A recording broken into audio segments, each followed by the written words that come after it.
We are in the middle of summer, and you came up with the most fabulous, fabulous idea for a topic. It's about why it can be important to move activities with your dog indoors rather than doing them outdoors. And I think there's a lot of things that people have yet to think about when it comes to that, right? Yes, yes. And I don't know if anybody can hear it back there, but I have a new puppy behind me and she has been quiet. And all of a sudden, as soon as Lee started talking, she decided to bark. It's So I little don't know. barking. We're not going to worry. Yes, just Can you share ignore the new her. puppy with us? Um, what are you doing? Here we go. You probably want to cut some of this out, but I don't know how well can you see her? Hi, sweetheart. I can see how happy she I is. can see. I apparently you can see her quite well. Oh no, no, not the earbuds, please, not the earbuds. Are you ready to go back inside? So this is Falius, and she is 10 weeks. She'll be 11 weeks next Monday. So Congratulations. thank you. Go ahead and put you back in your spot, honey. Well, thank you for showing us her. She's beautiful. I can't wait Thank to see you. how she progresses. You'll have to share her with us as we go along. Of course. Now, let's talk about why would anyone want to move their activities with their dog indoors instead of out? So a lot of it has to do with the weather. Okay. We're in July now. It's really, really hot. But the same thing could be said for the winter months as well, it being quite cold. But we're going to talk about why in the heat it might be much more important. And that's because heat can change behavior a lot more than we realize in our dogs. Okay. We know when it's hot, when we're hot, we're more lethargic. We don't have as much comfort being outside. Maybe our sleep is being affected. So when dogs are hot, they don't sleep well. They recover from things more slowly. And basically, their nervous system will kind of stay on edge, just like ours will. And so that can show up as irritability, restlessness, reactivity. And they don't need more activity. Their bodies are working harder just to cope with the heat. When we hear about tired dog is a happy dog, or, exercise your dog so that they'll stay calm, those aren't necessarily accurate things to be kind of pursuing because, first of all, your high energy activities are also going to actually increase arousal and stress hormones, which then makes it harder for dogs to wind down. They may come back from an activity out in the heat very wound up. So calm is not created through exhaustion. What happens is they sleep it off and then they're excited and crazy because they're rested. Okay. So it does not teach your dog to be calm simply by exercising them a lot. Calm comes from balance. And so indoor activities actually support self regulation. Things like sniffing, problem solving, low arousal things that you do with your dog, even things like cuddling, it actually settles their nervous system, which means that they are going to be calmer.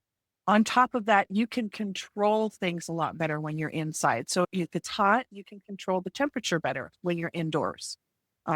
You can reduce the number of triggers or the exposure to triggers that your dog may have because they're not coming around the corner and seeing the dog next door. So calm, and again, it's not created through exhaustion. It's created through these lower intensive activities. They meet the real needs of dogs without overwhelming the sensitive dogs. So, So, if I want to take my dog for a walk, but I don't want to go Mhm. out because it's too hot, Mhm. what can I do indoors instead? I guess my question to you would be, what is the purpose of your walk?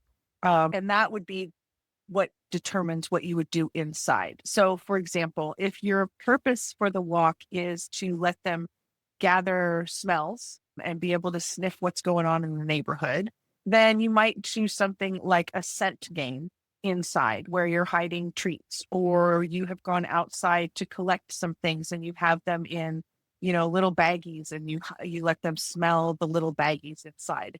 So it's really about what are you trying to accomplish by that walk? And then you can go ahead and do things that would accomplish the same thing indoors. If it's more of a physical activity, we want to make sure the dog is fit.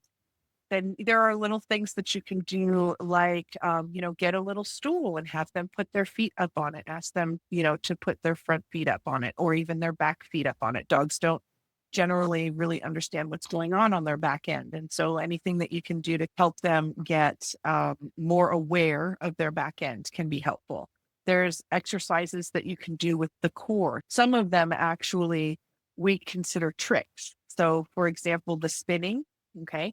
If you're doing the spin in a controlled way and doing it both directions, that's actually working the core muscles for the dog, or asking them to sit pretty where they sit on their back legs and they lift up their front legs. That also helps to strengthen the core. So there are strength exercises that you can do with your dog that we look at as more of like tricks. But we can definitely do things like that with our dogs inside. I've seen videos where people put a dog on a treadmill. Is that recommended? Yes, you can actually teach your dog how to walk on or jog on a treadmill. What you have to be careful of though is the length of the stride. So depending on the size of your dog, you may not be using the proper length of treadmill.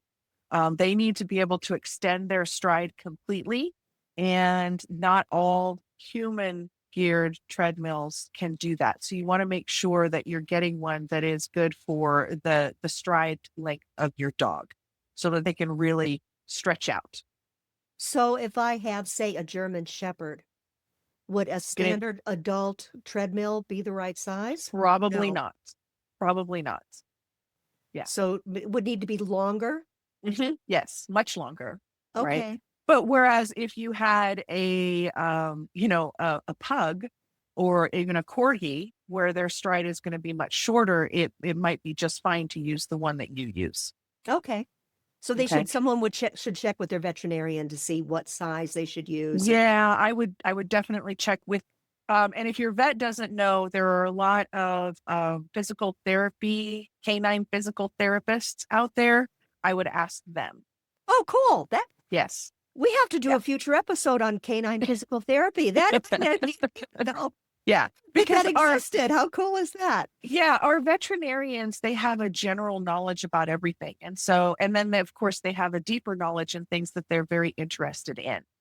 So they may not be overly interested in things like physical therapy, whereas there are canine physical therapists. They do things like water therapy and treadmills and all of that kind of thing. And that's what they do.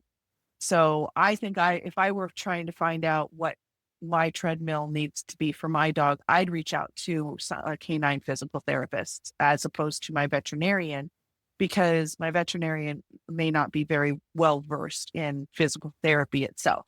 It's why we have veterinary behaviorists, right? Those are the ones that are really focused in on behavior issues. Cool. So is there anything else we need to know about bringing activity indoors?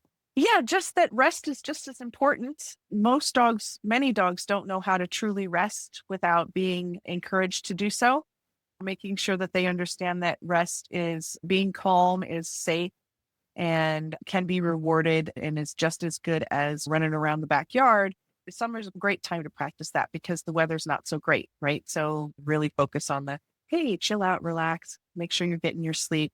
Let's not raise your temperature. So when we move our activities indoors with intention, okay, we are not doing less with our dogs. We are supporting our dog's ability to regulate and recover from the activities that we're asking them to do.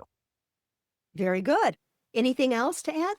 No, that should do it. That's really great information. Physical therapist for dogs. How Yes. cool. How Yes. cool. Well, we'll talk to you again soon. Thank you for your wonderful tips as always. All of Stephanie's information will be in the description. If you'd like to get in touch with her, she'd be happy to hear from you. Bye. Bye-bye.